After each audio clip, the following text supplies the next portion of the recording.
Buenas noches, profesor Alejandro. Mi nombre es Oscar Eduardo Borges Aldana, estudiante de Economía Ambiental. Este video se graba con el fin de poder socializarle algo de las ideas de Amartya Sen como economista, como filósofo, como matemático que es. Esta actividad estaba pendiente para unos meses atrás, pero por cuestiones de tiempo y cuestiones laborales no me pude presentar. Entonces voy a dar inicio a la presentación.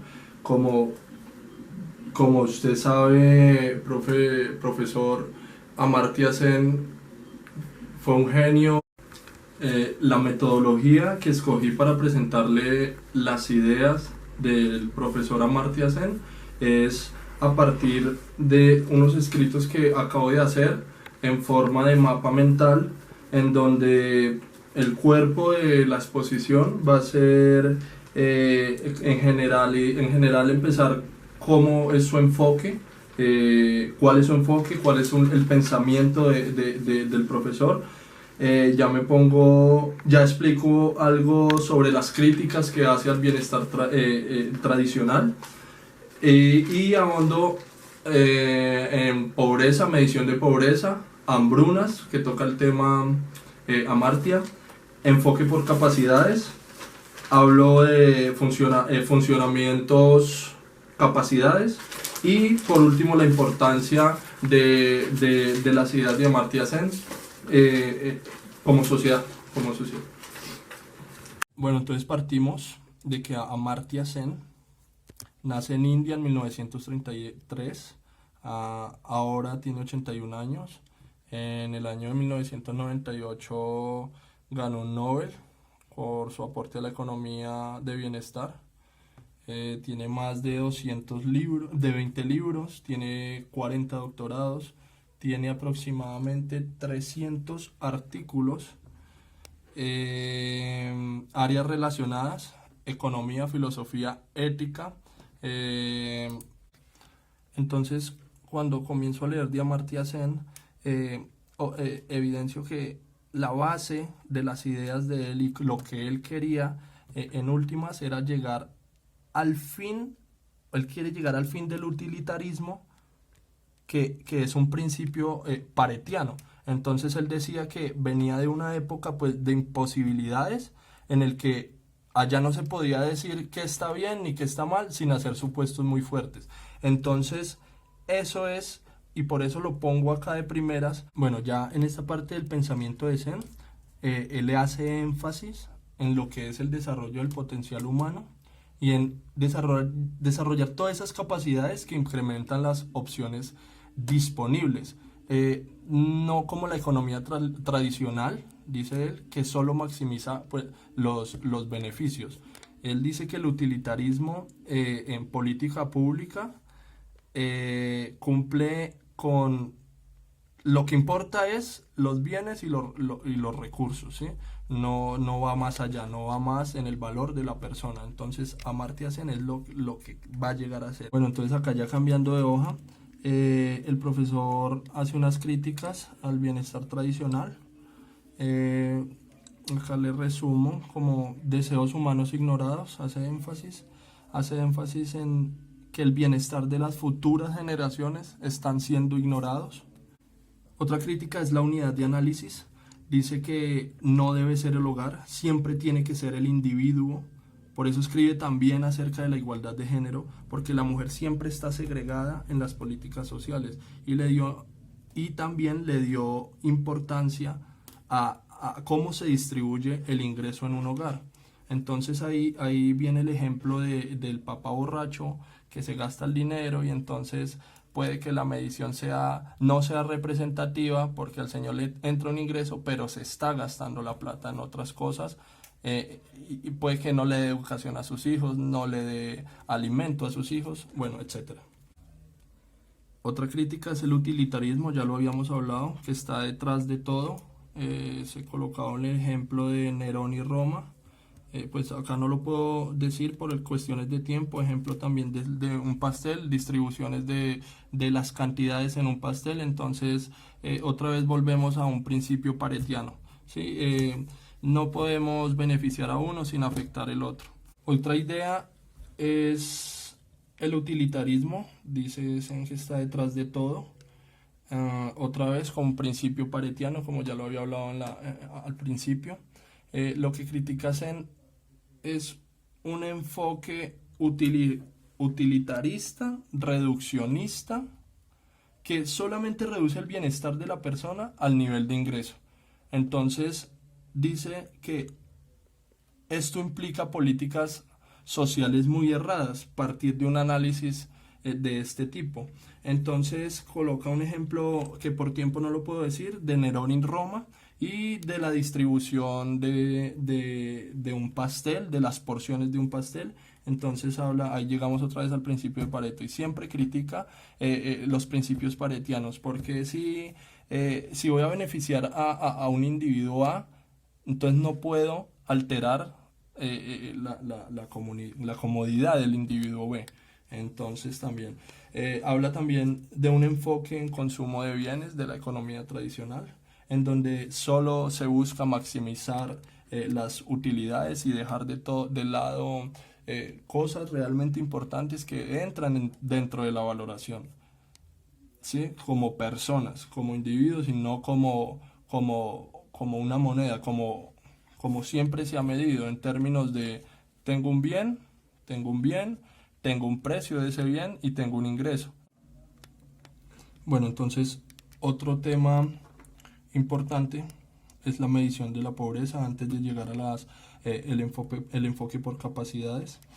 Eh, el profesor dice que no debería desde el ingreso partir el análisis de la pobreza. Hay un ejemplo de el sesgo a la hora de medir. Entonces, dice que si usted tiene en su índice de desarrollo humano, va a comparar dos países, pero entonces, ¿cómo empiezan estos índices? A partir de encuestas. Y si un territorio no está dispuesto a meterle la inversión para obtener datos representativos, entonces este sesgo a la hora de valorar y medir un índice como para el informe de desarrollo humano, entonces no es representativo. Bueno, ya el índice de Sen eh, es la base para el informe del desarrollo humano. Eh, él, lo, él lo propone en 1976. Eh, Propone que de acuerdo a las características de la persona sea la utilidad. Entonces, antes se medía el desarrollo humano en términos de los bienes, la ecuación bienes e ingresos, y bueno, tienes un precio de este bien y ya. Entonces ahora él dice, no, oiga, metámosle a la ecuación lo que de verdad sea representativo para el bienestar de la sociedad. Entonces ya entra en juego, no lo coloqué acá, la definición pues de cada variable, pero ya entra en la ecuación del índice de Sen algo como la desigualdad. Algo como la desigualdad. Entonces, este es lo que propone Sen en su medición de pobreza. Bueno, entonces ya para llegar al tema principal del profesor y que escogí el enfoque por capacidades antes de hablar, de ahondar en otros temas.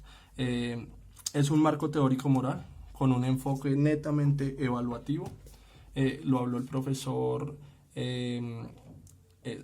Bienes y Capacidades en el 82 y en el 85.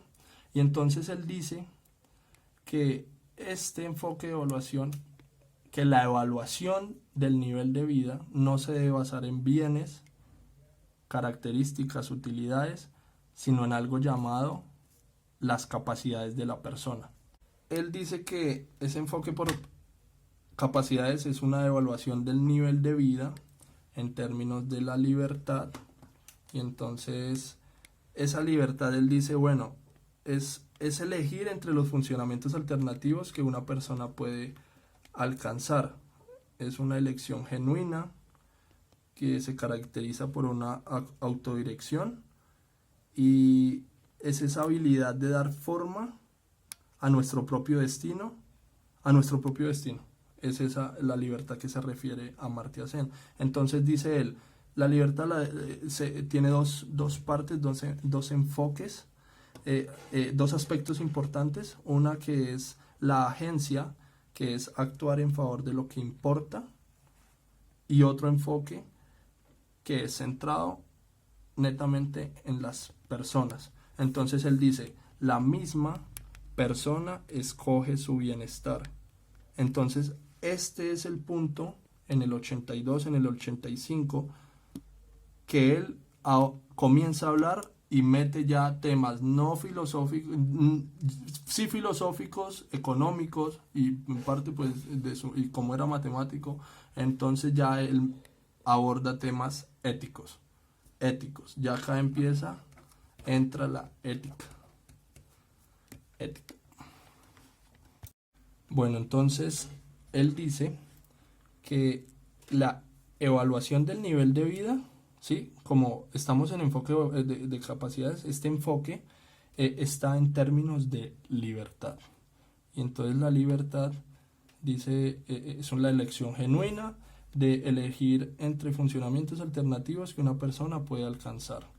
Se caracteriza por una autodirección auténtica y es esa habilidad de dar forma a nuestro propio destino.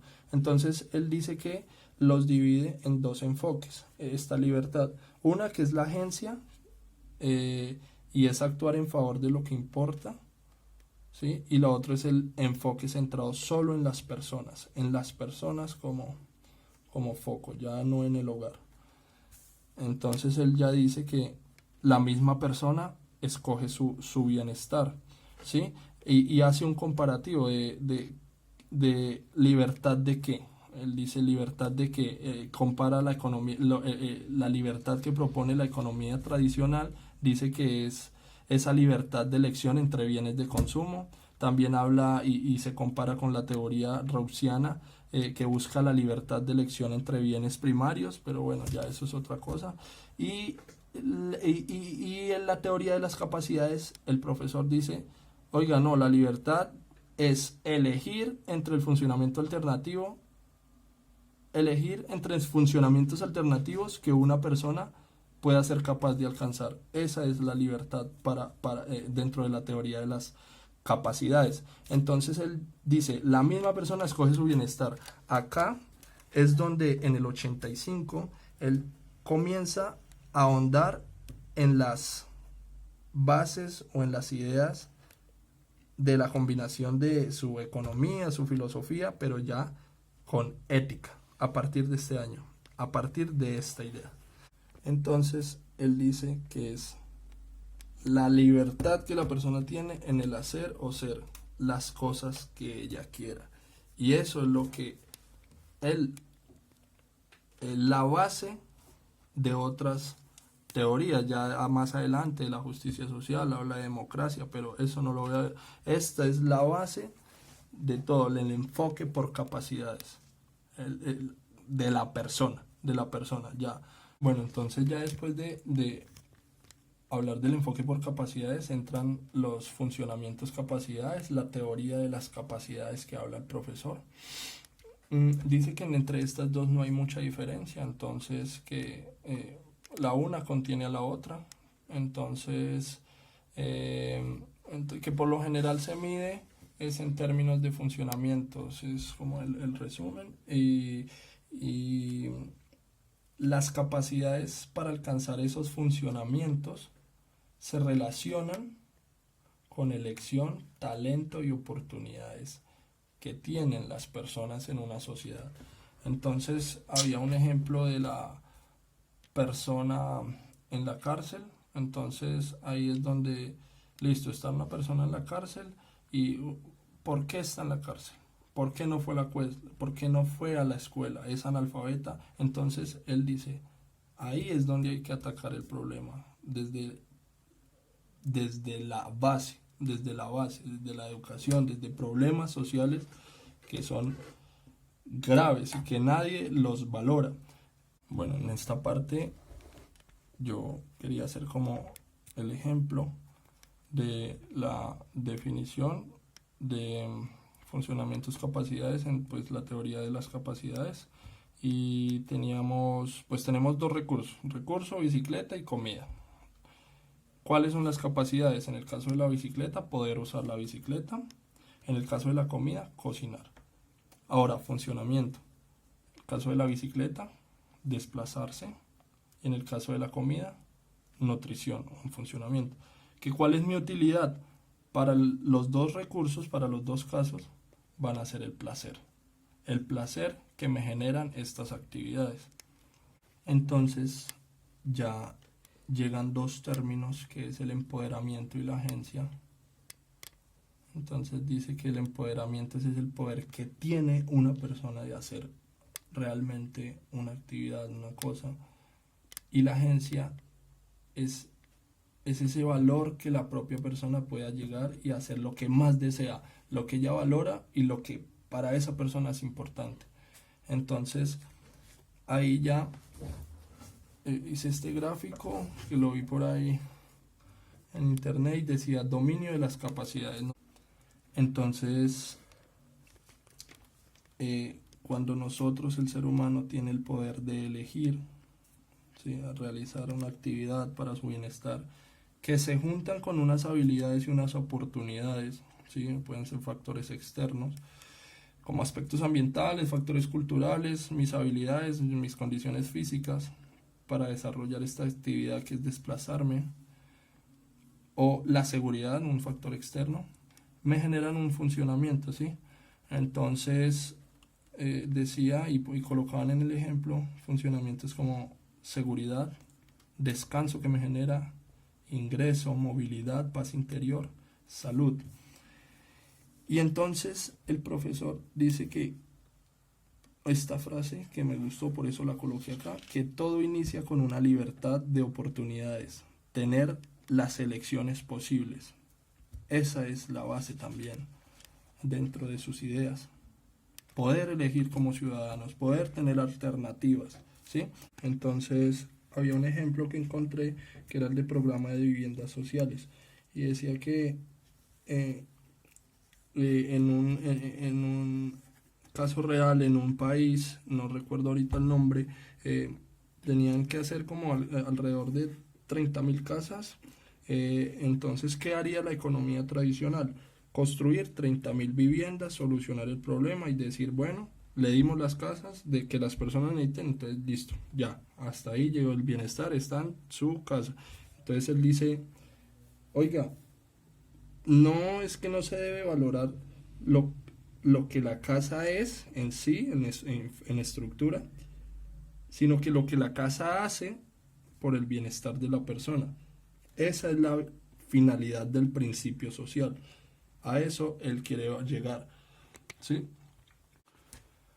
Bueno, entonces después de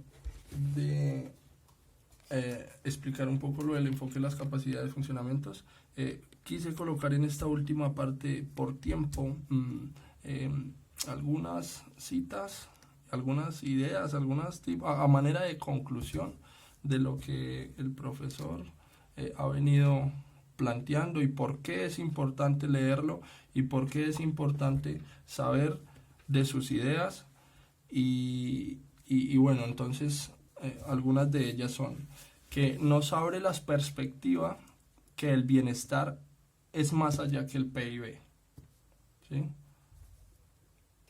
Nos abre el panorama para poder medir eficientemente y hacer mejores recomendaciones de política pública. El bienestar no se puede reducir al nivel de ingreso. Por eso surgen políticas sociales cerradas. El desarrollo del potencial humano es lo principal en las ideas del profesor. De ahí es que parte, ¿sí?, todo. Ser lo mejor que puedan ser las personas, sus potenciales. Ya para políticas económicas enfocadas habla pobreza, desigualdad, desempleo, renta nacional. A esto se le agrega que por su origen indio, él vivió muchas hambrunas, las hambrunas bengalí. Entonces él tiene, eso fue lo que afectó y en parte también le lo hizo estudiar filosofía y comprometerse más con los problemas sociales que estaban para ese entonces en su Bangladesh, por allá en su región. Dice también que si aplicas el concepto de capacidades a esos niveles, ya se habla de justicia social, que es uno de sus temas más recientes, justicia social, después de desarrollo humano, que habló por allá hace muchos años, la justicia social en su libro. También dice que lo más importante que surgió en el siglo XX, y esta frase me gustó demasiado, lo más importante en el siglo XX fue la democracia. Y entonces cuando habla de democracia, él toca el tema ya de las hambrunas, pero bueno, eso por tiempo no lo pude abordar. Dice también que escoger lo que me guste sin afectar dramáticamente mis niveles de ingreso. Ese también es el deber, el ser de una sociedad. Que si yo quiero ser médico, pues lo puedo hacer, ¿sí? Sin tener que, y pues como no tengo los recursos, entonces poderlo ser, ¿sí? Y ahí dice, sin afectar drásticamente mis niveles de ingreso. Que no haya ese sesgo que hay en las sociedades de desigualdad, de esos brechas que existen, ya sea a nivel educacional, bueno, ya las brechas sociales. Y eso a grandes rasgos, de Amartya Sen. No es mucho, él es un genio. Esto apenas es nada, es una introducción. Bueno, muchas gracias. Esto fue un resumen de las tantas y tantas ideas que tiene Amartya Sen como genio en muchas de las áreas. Y bueno, muchas gracias.